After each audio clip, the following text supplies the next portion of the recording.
Joining us, the head coach of the Cavaliers, Dane Dameron. Coach, it's hard to believe we're already to week 8 of the college football season. I say it every year when this thing gets started, it just kind of goes and goes, and before you know it, you're toward the latter third of the season. Another tough test for your team this week. It'll be the third-ranked opponents you played. The Wingate Bulldogs come to town, ranked 18th in the country. Just your initial thoughts and impressions of Wingate. Oh, they're incredibly well coached, very talented, very fundamental in what they do. I don't know if they're as talented, the most talented team we've played, but it would be hard pressed to say that there's a better team. Their quarterback, of course, is old. He's played a whole lot of football games. I mean, old, he's experienced. He's played a whole lot of football games. They've got a lot of experience across the board. I think Coach Wright does a great job. Offensively, they pose a lot of problems with how much they shift in motion, and they want to bludgeon you. They want to line up and run the ball at you. So defensively, we're going to have to be on top of our game. And then their defense, I think they're pretty simple with what they do, which allows them to play very, very fast. And so it's a tall test. Coach, you kind of hit on this a little bit, but looking down, there's projected starters on offense. 6'2", 290 senior, 6'1", 315 grad student, 6'2", 315 redshirt junior, 6'4", 267 grad student. Their fullback's a grad student. You talked about their quarterback, the experience this team has. Talk about that a little bit and maybe some of the challenges that poses for your defense. You've got several young guys playing on that side of the ball. Yeah, it seems like since we've gotten into the conference, every team we've played has been junior, seniors, and grad transfers. A lot of that has to do with the fact that a lot of kids got an extra year of COVID, an extra year to play because of COVID. But here at UVA-wise, that's kind of tough for us to do because we don't have the grad school and have the opportunity for kids to do that. And so defensively, it does pose a problem. We'll have 2 18-year-old corners probably guarding 23 or 24-year-old wideouts, which has been the case several times this year. Us not having grad school has been a huge detriment to us.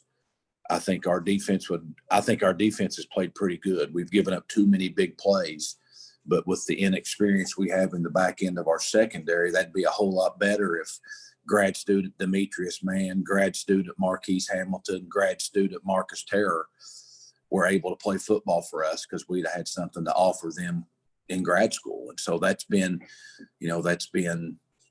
hurtful to us this year. It's helpful for us in the coming years because London Stephanie and Robert Carter and Markel Daly, these kids that are freshmen in the secondary, are getting a whole lot. Patrick Taylor are getting a whole lot of experience now. But you would love for those guys to be getting their experience playing alongside some older kids like everybody else in this league has. Coach, I don't want you and I to sound like a broken record here. I feel like I talk to you every week. You talk about consistency on offense, and I talk about, making big plays, but that was kind of the case last week. You had a touchdown call back for an ineligible man downfield. That was 7 points. 2 field goals were missed, 6 more points. That's 13 points. Your team loses the game by 16, and one of the touchdowns Susquehanna scored was in the final 20 seconds. But it just seems the games that we're able to win, we're making these big plays, and the games we lose, it's coming down to just 2 or 3 plays in the football game. Oh, there's no doubt. And that's not talking about the out and up we had. J.J. McNeil was wide open. I mean, there wasn't anybody within 20 yards of him, and we overthrow it. So there's 20 points left on the field. And that's been the case offensively for us this year. We've been very consistently inconsistent in what we're doing. We're 3 and out and way too much. If we get that first down, we're pretty good. It's just getting that first down. And we have to hit big plays, and we've hit big plays for the most of the year, but we've got to get better at 3 and 4 yard gains, which, you would think it would be the other way around. You would be pretty good at the 3 and 4 yard gains and not be as consistent on big plays. But we've kind of flipped that script. And defensively, it's the same way. Tusculum had 400 yards on 10 plays. Other than that, I can't even state how many negative or 0 yard gains they had, but we gave up too many big plays. So the inconsistency is what you're going to get with a really young football team. I think Lennon is doing some really good things for us, but he's playing like a quarterback that's inexperienced, because he really is. 2019, he played a little bit. In 2020, whatever that season was, he played a little bit, but he's getting thrown to the fire, and he's done a really good job. He's completing over 60% of his balls. I bet if you asked him or asked Coach Lewis, he probably ought to be completing about 70% of his balls.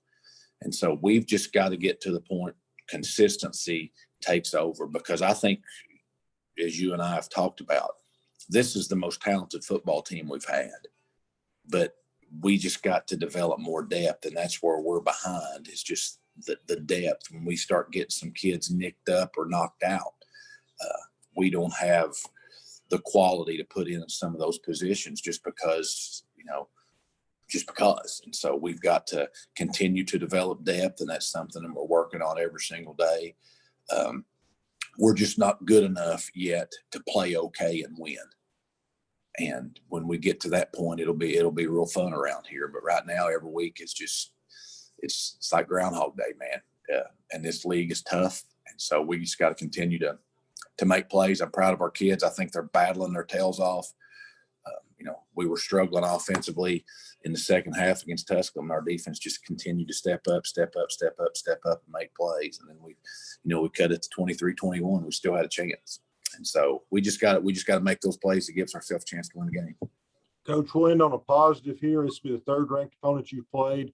In the first two games against ranked opponents, you started out really well. You drove the ball right down the field against ETSU. You had 2 first-quarter touchdowns against Lenoir-Rhyne.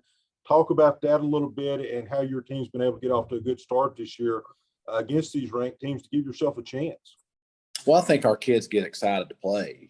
Mike Brown, the longtime coach at Texas and out in North Carolina, says that, if you play a 12-game season 3 times, your kids are just going to be so ready to play.